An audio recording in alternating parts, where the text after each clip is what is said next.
गांव की पुरानी चौपाल पर उस रात अजीब सा सन्नाटा था। पीपल के पेड़ के नीचे टंगी लालटेन हवा में डोल रही थी।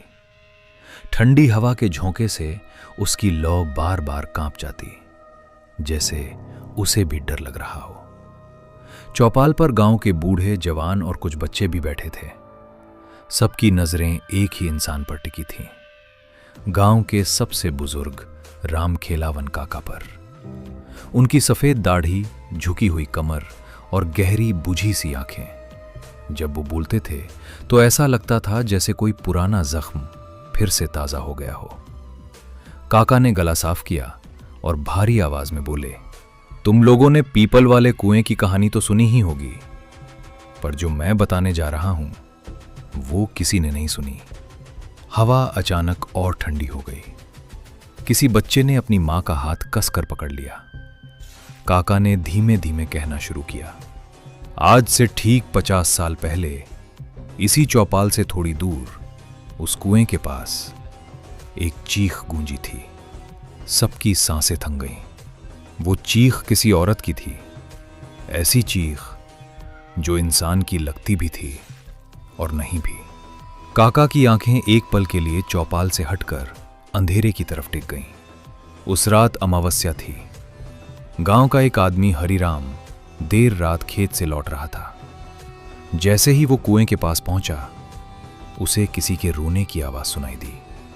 पहले उसने सोचा कोई औरत रास्ता भटक गई होगी, पर जब वो पास गया तो उसने देखा काका की आवाज अचानक धीमी हो गई।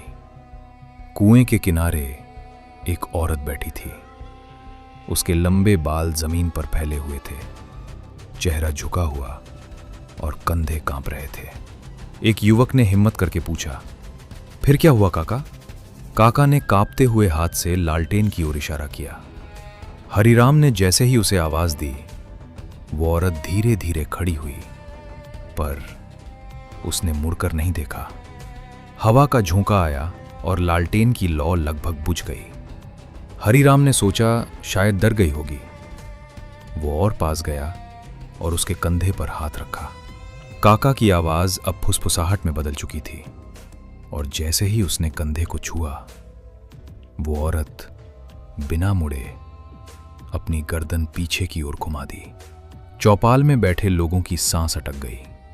उसका चेहरा उल्टा था, आंखें पूरी सफेद और मुंह इतना खुला जैसे किसी ने जबड़ा तोड़ दिया हो। एक बच्चा डर कर रो पड़ा। काका बोले।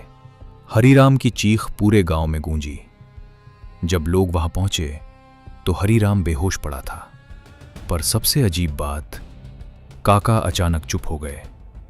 चौपाल पर सन्नाटा छा गया। सिर्फ पीपल के पत्तों की सरसराहट सुनाई दे रही थी। काका ने धीरे से कहा, हरिराम के हाथ पर 5 लंबे नाखूनों के निशान थे, और वो निशान इंसानी नहीं थे। इतना कहकर काका ने अपनी धोती का पल्ला उठाया और अपना कांपता हुआ हाथ आगे बढ़ाया। लोगों ने देखा, उनके हाथ पर भी ठीक वैसे ही 5 गहरे काले निशान थे। काका की आंखें सब पर घूमी, क्योंकि उस रात हरिराम अकेला नहीं था। चौपाल में बैठा हर इंसान अब डर से जड़ हो चुका था। और तभी दूर उसी पीपल वाले कुएं की दिशा से एक धीमी करुण आवाज गूंजी, बचा लो। लालटेन की लौ अचानक बुझ गई। अंधेरा और काका की भारी आवाज वो फिर से लौट आई है।